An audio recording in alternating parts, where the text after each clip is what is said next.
Good evening বন্ধুরা। তো আজকে সারাদিন তোমাদের সাথে কিছু ভিডিও শেয়ার করতে পারিনি।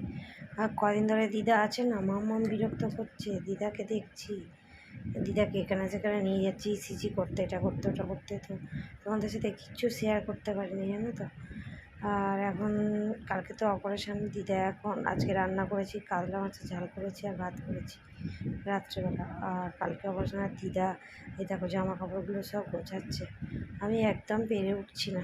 তো কালকে সকালবেলা তাড়াতাড়ি করে উঠে, তো ওইটা আমার বাবা, তো বাবা ভোরবেলা চলে এসেছে। আর সকালবেলায় পেঁপে দিয়ে মাছ দিয়ে ঝোল করেছি, আর উচ্ছে চচ্চড়িটা আর করতেই পারিনি, ফেলে রেখে দিয়ে দিদাকে নিয়ে ছুটলাম অপারেশন করতে। তো এটা অনেকে যারা আশেপাশে আছো তো তারা বুঝতেই পারবে, আমার কাছাকাছি যারা আছে। এটা কস্তুরী দাসের নার্সিংহোম। তো যাই হোক, তো এই নার্সিংহোমে দিদাকে অপারেশন করাবো। আর দিদা এত ভয় পাচ্ছে, এত ভয় পাচ্ছে যে বলার মতো না।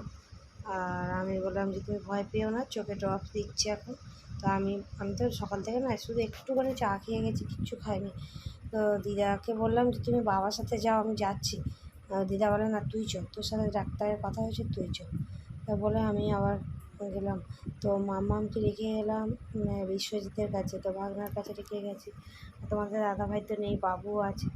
বাবুর গরমের ছুটি পড়ে গেছে স্কুল। তো গেছি, গিয়ে তারপর আমি অপারেশন হয়নি, আমি চলে এসেছি। কেননা আমার একটু এলআইসি অফিসে যাওয়ার কথা ছিল। তো মামাকে একটু এলআইসি করে দেবো, তো ওই জন্য চলে এসেছি তাড়াতাড়ি করে। আর এসে বেকার হয়ে গেল। সে বলল যে 1টা বেজে গেছে আর রাস্তা হবে না, সন্ধ্যাবেলা আমি আপনার বাড়িতে যাব। তো যাই হোক, তো তারপরে বাবা 2:30-3টের সময় অপারেশন করিয়ে আর বাড়িতে নিয়ে এসেছে। আর এটা কোথায় বলো তো? এটা মোল্লার গেট, তার মানে ডাক্তারখানা, নার্সিংহোমটা যেখানটা তার একটু আগে এই ছবিটা আছে। তো বন্ধুরা, এই পর্যন্ত ভিডিও।